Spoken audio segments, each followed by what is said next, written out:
peut aussi avoir ses mots à dire. Mais non. Le coach Ancelotti, le vieux là, il décide non, non, non, c'est Mbappé.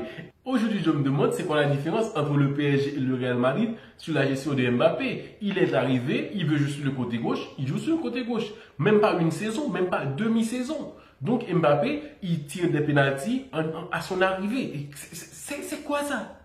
Le gars, il tire des pénaltys. Même Ancelotti oblige à Rodrigo, un ancien, de le remettre le ballon. Repasse le ballon à Mbappé. C'est lui qui doit tirer. Tu connais le joueur. Il n'est pas en confiance. Il a encore raté. Il a encore raté. Donc, c'est quoi le truc avec Mbappé au Real Madrid? Ils veulent que Mbappé réussisse parce que Vinicius, pour eux, c'est pas lui qui doit être l'image du Real Madrid. Ils veulent vendre Mbappé.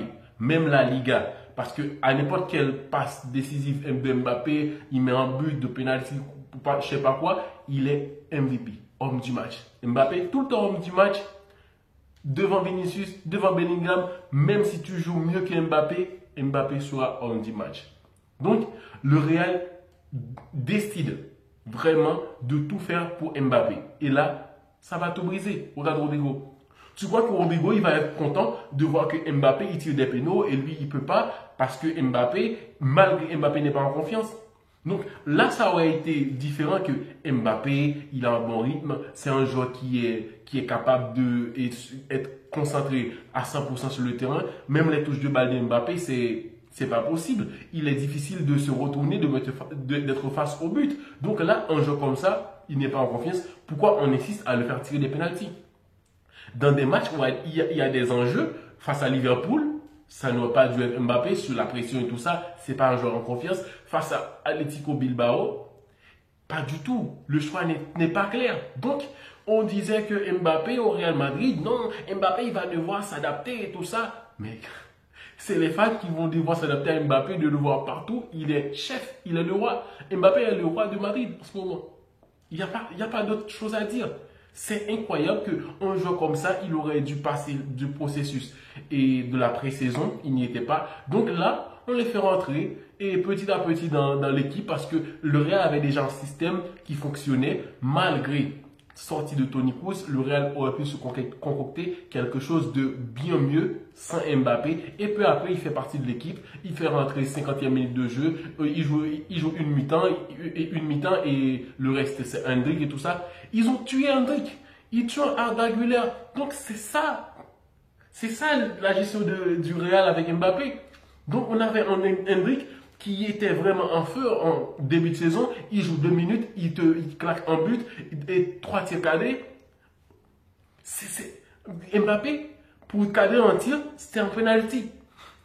Donc, Hendrick, 5 minutes, il te met un but. À chaque match, ils ont tué ça. Ils l'ont éteint. Et c'est incroyable. Le Real aurait pu jouer avec les 3 Brésiliens. Hendrick et Rodrigo d'un côté, Vinicius de l'autre. Mbappé rentre en deuxième période. Ou s'ils ne veulent pas jouer avec comme ça, ils jouent avec comment en 4-4-2 et losange comme c'était avec Bellingham qui continue à jouer le rôle du gars qui profite des espaces dans le dos de la défense parce que Bellingham il fait des courses incroyables, il se positionne très bien, mais depuis l'arrivée de Mbappé, on fait un point sur Bellingham, on fait un point sur Rodrigo et tous les joueurs pèlent. C'est par rapport à la sortie de Kroos que beaucoup de gens ne se rendent pas compte comment Mbappé il détruit le Real Madrid. C'est le cata. C'est catastrophique. Donc, le joueur doit se reprendre. J'aimerais bien voir Mbappé qui plante des buts au Real Madrid. Mais pas comme ça. Force pas. Le joueur ne peut pas. Donc, force pas avec lui. Le vieux là, il faut le secouer un peu. Je ne veux même pas parler du président parce que j'en ai parlé déjà dans d'autres vidéos. Le président veut Mbappé, ça va être Mbappé. Mais le coach a un mot à dire. Mais non, au Real Madrid, il va avoir des choses. Il va avoir des choses. Au retour de Vinicius, on verra. Déjà, Ancelotti nous a annoncé qu'il voit bien que Vinicius se défend très bien sur le côté et en axe. Et peut-être qu'il va continuer à jouer quelques matchs dans l'axe pour laisser le côté gauche à Mbappé. Wow. Ça aurait été mieux si Mbappé était en forme. Mbappé, il est productif sur le terrain. Il est vraiment percutant, il donne toute son énergie sur le terrain, il fait des merveilles. Là, on va dire, ouais, pourquoi pas le laisser le côté gauche, il sera beaucoup plus explosif et tout ça. Mais c'est Vinicius qui fait tout ça. Pourquoi changer Vinicius de rôle pour le brider? Genre, un joueur qui avait une belle lancée dans la saison, qui peut marquer des buts, des passes D et avoir des matchs de référence. Mais on le donne à Mbappé. Mbappé, 0 match de référence. Et c'est ça qui va détruire le Real Madrid. Le petit poison. C'est pas Mbappé en soi, mais c'est la gestion de Mbappé. C'est pas mieux qu'au PSG. C'est pire. Parce que au PSG, à son arrivée, Neymar faisait ses trucs et tout ça. Et après, il y a eu de galères. Mais au Real, là, il est arrivé, il est maître. Donc, on va dire que ouais, il va s'adapter et tout ça. Mais le Real, c'est foutu. Soit ils vont faire avec Vinicius ou avec Rodrigo. Et ils vont choisir entre Mbappé et ces joueurs-là parce que ça ne va pas matcher. Même s'ils vont marquer des buts, être célébrés ensemble, mais ça ne va pas matcher. Je vous le dis. Donc, je vous laisse là. N'oubliez pas de liker. Ça fait toujours du bien. Partagez.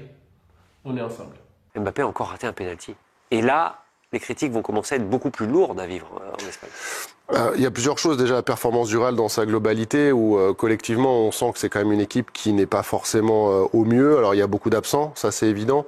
Mais on sent que le puzzle qui était si harmonieux les saisons passées, là, il est un petit peu désarticulé. On voit sur le dernier but, c'est Valverde qui fait une erreur en perdant un ballon qu'il ne perd jamais d'habitude. Donc, on sent que les têtes sont pas forcément bien. Et après, pour Kylian et ce penalty, le penalty, c'est un geste technique, mais c'est surtout un duel psychologique avec le gardien. Et d'en perdre autant, ça veut dire qu'il n'est pas bien psychologiquement. Ça, c'est indéniable. Je pense que c'est pas un secret. Et il a tiré des centaines de pénaltys peut-être depuis qu'il joue au football. Et certains qui étaient beaucoup plus problématiques d'un point de vue mental, notamment en finale de la Coupe du Monde. Et la pression était certainement plus importante et il l'avait réussi parce qu'il était dans des bonnes conditions psychologiques. Là, il est clairement dans des conditions psychologiques où il est pas bien. Bellingham l'avait frappé la dernière fois. Faut le rappeler, lors du dernier match à domicile. Il y a une alternance. Est-ce que c'était une bonne idée? Voilà. Après l'échec contre Liverpool, oui, mais pas l'abandonner comme ça. Et puis surtout, s'il le prend pas là, ça veut dire aussi, quelque part, voilà, je me sens pas de les frapper. Il est l'heure. C'est un joueur clé de son équipe. Alors que Carlo Ancelotti avait dit que c'était de l'altruisme. Exactement. Alors l'altruisme, ok, mais là, c'est son geste technique. Sa course n'est pas bonne, mais encore une fois, voilà, c'était à Bilbao contre le 4e du championnat espagnol qui a fait très mal au Real. Et lorsque vous courez tout le match dans le vide, que vous n'avez pas le ballon, vous êtes coupé en deux du reste de l'équipe. C'est le cas de Rodrigo et de Mbappé. Vous êtes en plus pas bien dans de bonnes conditions pour faire ce geste-là qui doit peut-être mieux gérer.